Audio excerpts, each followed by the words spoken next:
Well, first of all, got to give Kentucky credit. They played really well for 4 quarters. We didn't play well for 4 quarters. We played a really good second half. And against good football teams, you can't do that. We didn't make plays in the first half. We had, if you look at it statistically, our defense played extremely well in the first half.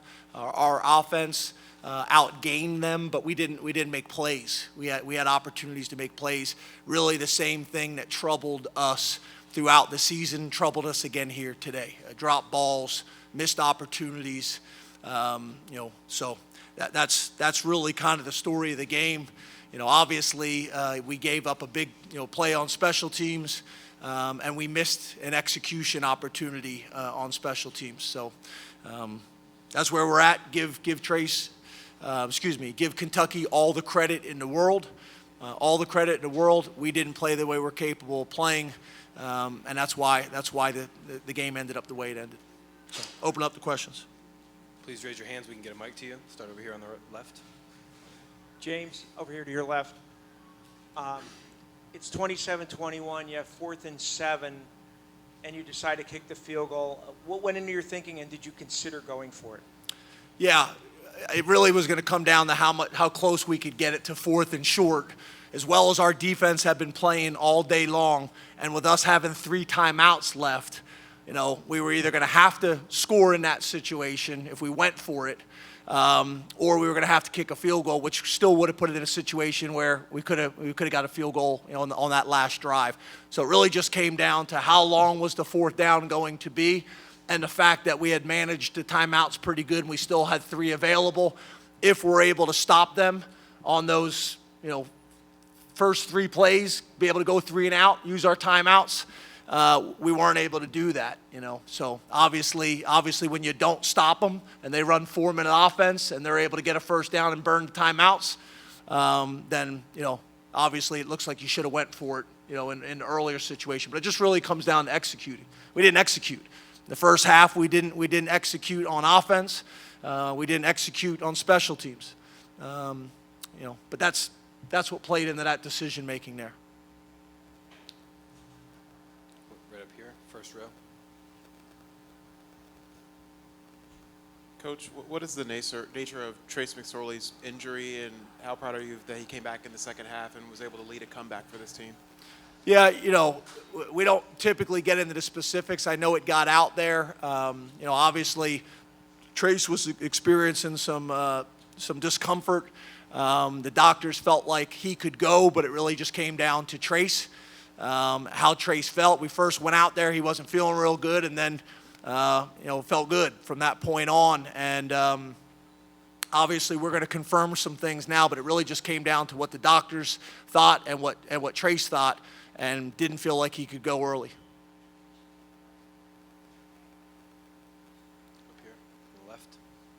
James, following on that though, to see him come back and kind of lead you guys the way that he did in his final game, what does that say kind of about him as a player? Yeah, I could sit here and talk about Trace, for hours. I think today was a really good example of the type of leader he is, the type of player he is, the type of person he is. When we gave him time, he was able to make some big plays, able to make big plays with his arms, able to make big plays with his feet. We missed some opportunities in the first half in terms of drops. We missed some throws too. Honestly, we just did not take advantage of opportunities in the first half. When you're playing a good team, you can't just play a good half. You got to play well for 4 quarters, and we didn't do that. But Trace is special. I can't put it into words. The type of relationship that I have with him and his family. Special guy for a lot of different reasons. And obviously, you look out in the field and you focus on his arm and his legs. But it's his heart, it's his heart and his mind that really makes him special. Over on the right, halfway, and then. James, you'd said the special teams inconsistencies there that you mentioned has been a problem all season. How do you kind of handle that? I mean, did you see progress throughout the year from them, or what's kind of the status of that position group moving forward? Yeah, I think it's a couple things. It's inconsistency. You know, we punt the ball 73 yards once, and then we shank the next, and that's kind of happened kind of throughout the year. It's our execution. You know, it's responsibility of us as coaches to make sure they're confident and understand what their responsibilities are, but we haven't done it.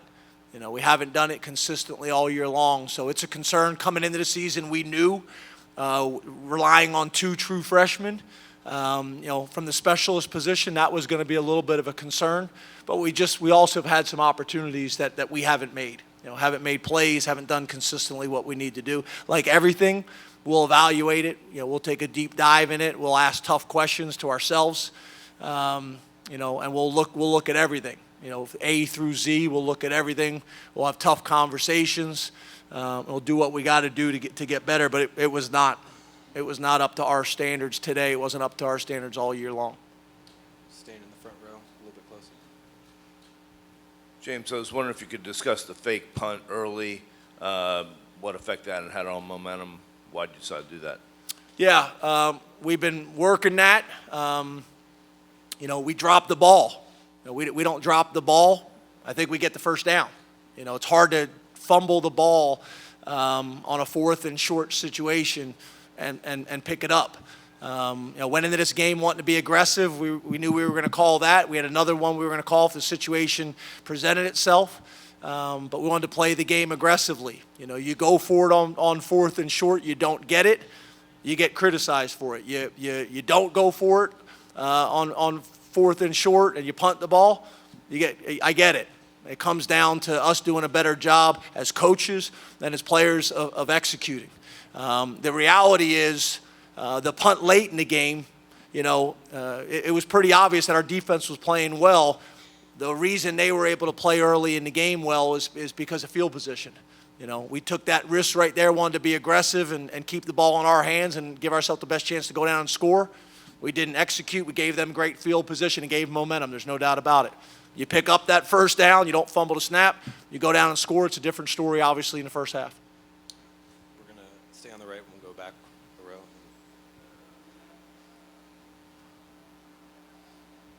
James, Kentucky quarterback Terry Wilson had been playing really, really well, and yet you guys contained him pretty well today. Did you see something that resulted in how effective you were in containing him?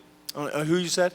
Wilson, Kentucky quarterback. Yeah, you know, we've pretty much been able to do that, you know, for the second half of the year defensively. We've done some pretty good things.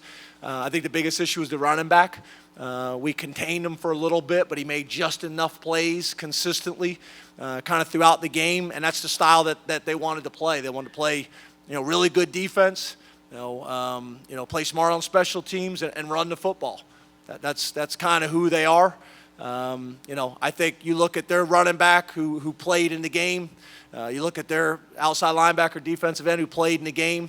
I do think it's a real positive thing for Kentucky's program. I think it's a really positive thing for college football that guys like that decide to play in the game when you see kind of across the country that not happening. And I know you can make arguments both ways, and I'm not pounding a table in either direction.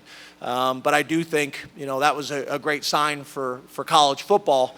And obviously those guys factored in today. You know, the quarterback, you know, we felt like we'd have an opportunity to kind of limit some of the things that they were doing, but it really came down to our game plan trying to stop the running back.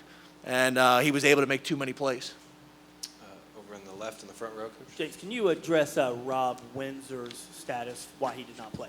Yeah, Rob was suspended for a violation of team rules. James, you mentioned Benny Snell and Josh Allen, or alluded to them. Having competed and seen them on the field, what were your what makes them so good? The three guys that we knew we had to stop was Bowden, Snell, and Allen. We knew that. And I think really all three of them showed up today. We knew Bowden was going to be a problem. We knew Allen was going to be a problem. We knew Snell was going to be a problem. They've built their program around those guys. They built their season around those guys. There are guys that can hurt you a lot of different ways. They're tough, they're athletic, they're smart, they're physical, and they played well. And they made plays, at timely situations, like great players do. James, you talked before about trying to get the 10 wins here for the third straight year. hadn't been done by Penn State in the Big Ten era, not getting that. How do you view this team and this program after falling short of that going forward? And, it's kind of an end of an era with a bunch of guys with McSorley, but, with younger guys stepping up. How do you just kind of view this team moving forward after this? Yeah, obviously we're disappointed. The losses that we had this year, they're hard. They're hard for us to swallow. They're hard for the fan base to swallow. I get it. I get it. I watch college football like everybody else does. It's hard. It's hard to win, at the highest level. We've had 3 really good years. 3 years, you look at our last 3 years compared to most programs in the country, we're up there with the best of them. But, obviously we played a lot of young players this year. I think there's a lot of excitement and a lot of hope for our future. We got some guys that have some decisions to make, obviously. But, obviously, today hurts. But I know that locker room, and we just got done talking about, is excited about the future. We got some things that we got to get cleaned up. We got to get some things that we got to get corrected. And we got to take ownership of all them things. We're also joined by quarterback Trace McSorley. We're going to go over to the right for our next question. James, as you look back on this season, you've had 2 separate instances right over here where you've had, situations on 4th down, including the Ohio State game where you take the ball out of Trace's hands. As you look back on this year as a whole, how difficult will that sit with you? Yeah, I get it. Our biggest issue, offensively this year, we rushed for more yards this year after losing Saquon Barkley. We rushed for more yards per carry. We led the Big Ten in passing the last 2 years, and we weren't able to consistently throw the ball this year. We had too many drops. That showed up again today. So, to me, that's the biggest issue with our offense this year. That showed up in this game as well. Obviously, I want to talk about Kentucky. We can go back and talk about a lot of plays throughout the season. But to me, overall, that was our issue with our offense this year. We weren't consistent enough in the passing game. Over here on the left. James, again, what would it have taken you to keep Trace out of the game after his injury? And Trace, if I could ask Trace, what would it have taken you not to return to the game? Well, I think the first thing is it always starts and ends with the doctors. They're going to make that call. And then after that, it's a conversation with Trace. And I think, at first, we weren't sure. And that was my conversation with Trace. And he didn't necessarily tell me that he couldn't go, but I know Trace. And I could see his eyes and I could tell his movement. I wasn't going to put him back in there. And then, some time went by and he ran around a little bit and felt better and felt confident. So once the doctors, left it up to Trace, then that's my conversations with Trace, and that's me knowing Trace, and that's me watching Trace. And obviously you saw how he was able to play, after that first series. Yeah, I say, kind of echo what he said. It's kind of, the doctors saying it's just a matter of how it felt and kind of pain management. For me, my personality, I wasn't going to go out. They would have had to take all my pads from me. I was going to be playing. So it was just a matter of being able to deal with it and then being able to go out there. I've been through too much. This team's been through too much for it to be a little pain deal or whatever. If they said it, kind of with what they told me, just a matter of dealing with the discomfort, if I could do that, I was going to do it. Front row on the left. Trace, we were told it was a broken foot. By Chris. True or not true? I just want to know what we're dealing with here. Unclear right now. We haven't had any definitive decisions or information. Yeah, we're going to find that out. We're going to find that out here in a little bit. There was a lot of discussion whether Trace was going to come in here or not because of that. We're going to go find out for sure. So what was the pain like when it was hurting the most, and what did you think? It was just a lot of pain, putting pressure on it. That's kind of just I guess that's the biggest thing. It was just a lot of pain in the local pain in the spot. What it was. I don't really know what to equate it to or anything like that. But it was just a lot of pain. When I came out, felt like I couldn't really run regularly. I could push off to throw, but me being me, wanted to be able to be 100% for the team, and knowing what the team needs me to do is be able to be mobile. And I think that is something that I didn't at first thing I could do, and then kind of things started kicking in, kind of whether it was adrenaline or whatever it was, me wanting to get back out there, adrenaline kicked in, and the pain became manageable, and I was able to get back out there. One last question in the back on the left. Trace, for you, those final couple drives, a lot of the guys you're looking towards are freshmen, guys who are going to be on campus for several more years. When you look around, walk off the field, where do you think you leave Penn State in terms of what's next?